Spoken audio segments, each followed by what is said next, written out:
Yeah, it's nice today. On the unofficial start of summer, Water rescue recon. Child is on a floating dock 100 feet from shore. I think it's pretty deep. waves and sun met fire and rescue. He was down under the water anywhere between 2 to 10 minutes. There was 3 or 4 or 5 people out on the dock, and it was obviously they were giving CPR to someone, and it was happening for quite a while. From the beach at Magnuson Park, people watched in horror as bystanders pulled the boy onto the floating platform. I'm wondering myself what happened now, if he was under it or what exactly. So I just saw him at the side of the dock. I didn't see him in the water at all. The work to save him We have been doing CPR. began before crews even arrived. Life-saving efforts were being rendered on them by an off-duty doctor, nurse, and a Seattle firefighter that was off-duty. Yeah, he didn't look good, but you never know. It left some wondering why there was no lifeguard, though the sign is posted, along with another warning this beach is closed for high levels of E. coli. Why wouldn't you pay somebody? Right, exactly. Right, exactly, exactly. I don't even know how it would happen. How would they even have realized it? Rescuers sent a dive team down and say everyone is accounted for. We want you to have fun. We want you to go out and enjoy the weather and enjoy the water. We do recommend going and swimming where there's lifeguards and staff that can assist if there's trouble. But despite the warnings, swimmers stayed in the water as the teen was taken to Children's Hospital, He said the kid's in critical condition. I'm sure. leaving a beach full of people at the start of summer, hoping they didn't just watch a young life end. I mean, everybody here was lined up watching. I mean, and it was just silent because you don't know what's going to happen. In Seattle, Michael Crow, No one's been out there since they took him away. King 5 News.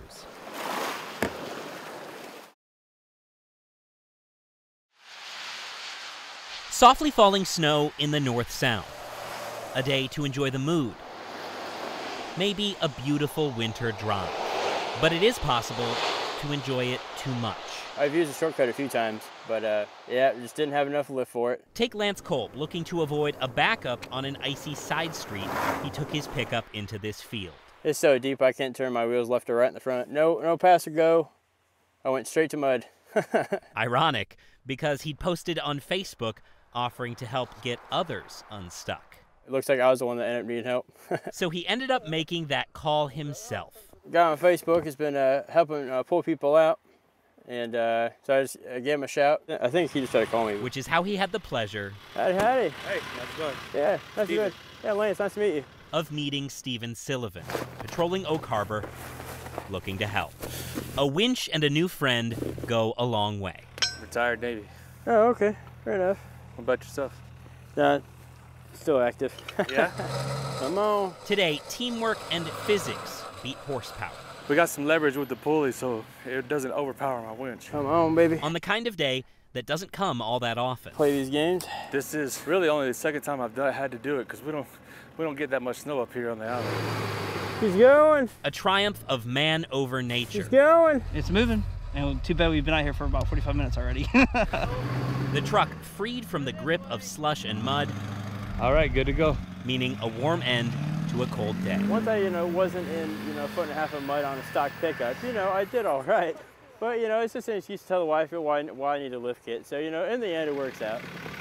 Winter weather is no match for someone willing to lend a hand. We're just all out here helping each other out. We don't get snow very much often, but when it does, usually somebody gets stuck. So. Oh, it's pretty much ghost town, which is kind of nice. 2 words. Snow day. Today is an epic snow day for Seattle. Wow! They mean different things It was fun. to different people. Kind of hurt. All the schools closed. Tons and tons of kids screaming everywhere, which is, I think, how it should be. That white glow warmed some hearts today. The airport shuttle could not get up to get me today. Chilled others. Horrific. Horrific, very horrific. That's 3 horrifics to describe some city roads. I just think a lot of individuals are just expecting that their cars are just impervious to the conditions. I mean, as you can see, it's looks like the inside of my refrigerator. Yes, Mount Queen Anne might have been a popular spot, but the trails, not so much. You okay? Seattle prioritized its snow response. We're better prepared than the city. Putting down a brine mix on main arterials, which really didn't make an impact until early afternoon. 3 dozen plows did the rest. The state had 100 more working the freeways. It left a lot of people It is a little bit of a problem. on ice. And I'm from California, so this is my second week in Seattle. Maybe later I start drinking hot coffee. And depending on how you see it, Just complete city shutdown. there is potential more good news or bad news. 2 words, more snow.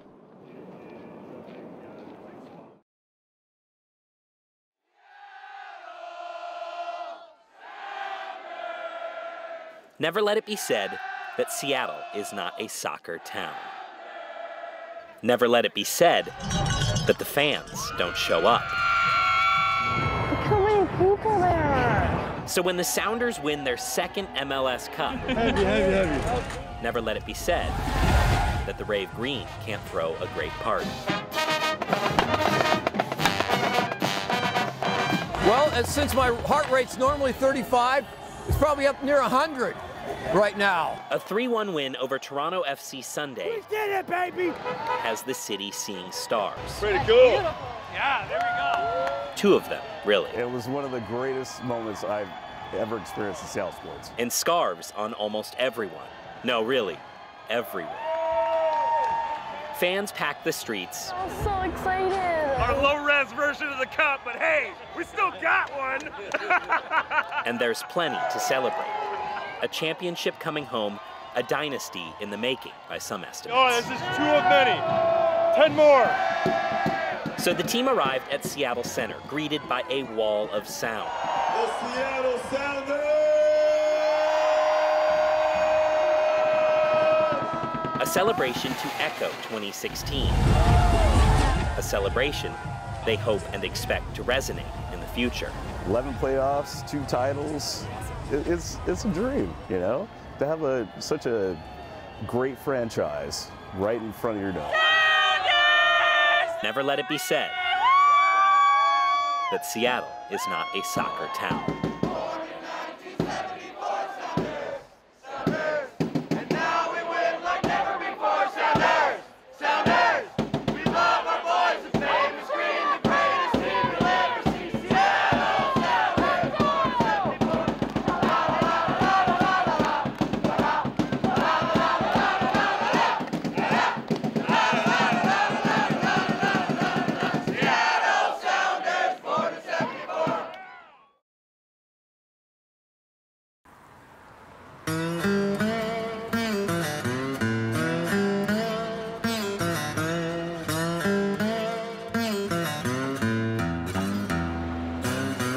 As the Wenatchee River runs swiftly through Chelan County, a thin blanket of snow covers the nearby town of Kashmir.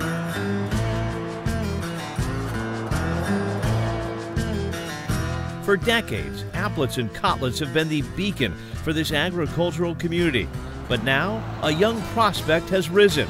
In a town with no stoplights, it's a 17-year-old girl who is putting this community on the national stage.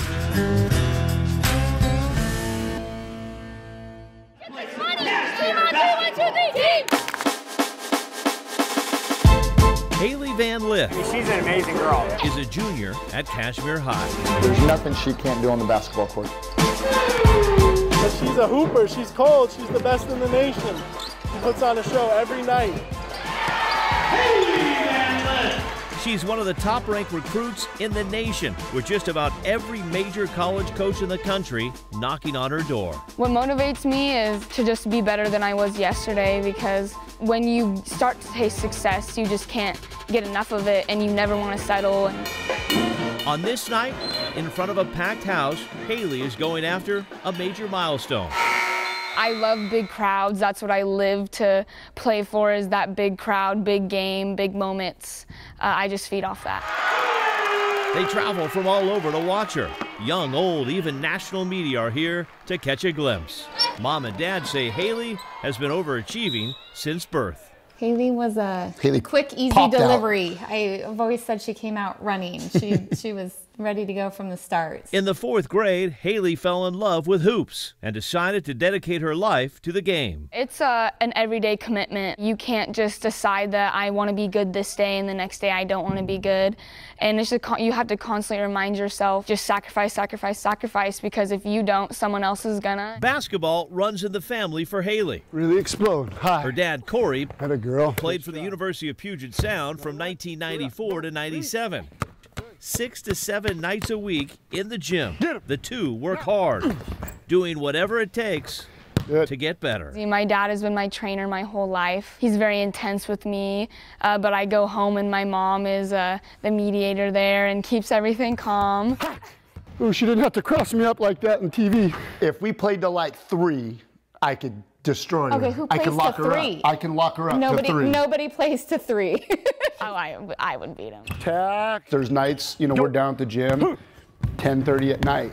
Nice finish. I'm tired, she's tired, and then you're getting mad. So it's not always, hey, great job, you know, it's life. From the court to the classroom. Her academics mean as much to her as her athletics. Her passion to be great never ceases. You would just have to multiply each dimension by 14. She's a member of the honor roll, and this past summer, Haley played for Team USA, helping them win a gold medal. To win the gold, there's no words for it. I can't really explain it. You're floating. Hearing them play your national anthem in that stadium with gold medals around your neck is something that I'll never forget. Back home in Kashmir, it's a double victory for Haley and the Bulldogs. Kashmir wins their 6th straight league title. 1, 2, 3. And Haley hits a big shot. Haley Van Lith! We would like to take a moment to honor junior Haley Van Lith, who scored her 2,000th point tonight. Nice job, Haley. I hit 2K points, but I'm not satisfied. I'm going for the record, so still got to keep going.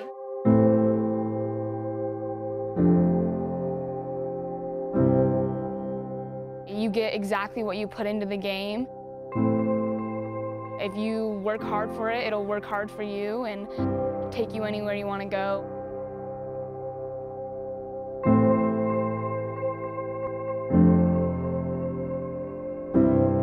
I definitely am a big dreamer.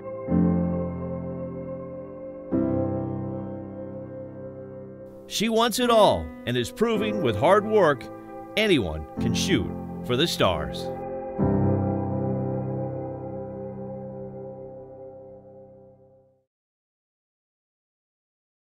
We'll meet again, don't know where, don't know when, but I know we'll meet again some sunny day. What if you knew the number of days you had left in your life? I do know how many days left. I mean the exact number. I only have 19 days. Not approximate. Yep, 7 days. Exact. 5 more days. Let's say you knew. This is it. Today, it's my final day on the planet. Like Bob Fuller knew your death date. On May 10th, this year, 2019, at 3 p.m. in the afternoon, I will die. So if you knew, how would you spend those remaining months, weeks, days, hours? In a couple hours, I'm going to be dead tired. And no pun there, really. I will be dead tired. I love you, Jim. Yeah. We were with Bob in his last hours. I love your cameraman, too. And I. Thank you all for being here. We were with him in his final minutes of life. None of us could have predicted what would happen next. This. I'm still here. Bob being Bob. Even till the end. Bob Fuller reminding us, all of us in this room on that day, about those precious moments. I gotta say, you're looking great. You're sounding great. I'm very photogenic. We got to share with him. I'm ready, Mr. DeMille. Oh! There were so many. So many. Where do we begin? How about March 3rd, our first day with him? Are you filming me? Yeah. Oh my God. We had 68 days left with Bob Fuller. Get me to the church on time. He was like sunshine. Oh, happy day. Sunshine on a cloudy day. Yeah. If you knew Bob and you spent time with him in those last months, you knew he was in a lot of pain. It was the tongue cancer. God damn it. By the time he recorded this hurt. Bob had already made up his mind. Sorry. To end his life, end his pain. Bob Fuller knew it was his right, under Washington State's Death with Dignity law, to request lethal doses of medication. Terminally ill patients with less than 6 months to live have that right. And look how skinny I am. Bob had less than 6 months to live. It's your choice. It's Bob's choice. So underneath your sweater? It was also his choice to have us tell his story.